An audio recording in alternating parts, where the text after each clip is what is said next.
आज आपण बनवणार आहोत लाल भोपळ्याचे हे छान चमचमीत असे काप.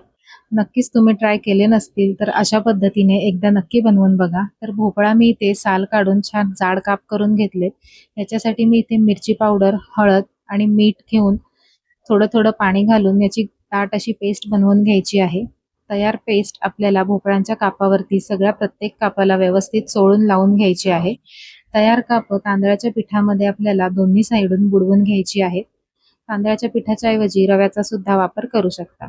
तव्यावर चमचाभर तेल पसरवून घ्यायचंय आणि सगळी कापं लावून घ्यायची आहेत.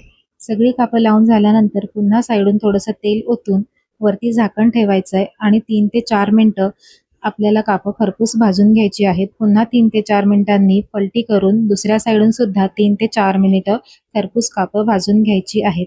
संपूर्ण माहितीचा व्हिडिओ बघण्यासाठी खाली दिलेल्या त्रिकोणावर क्लिक करा.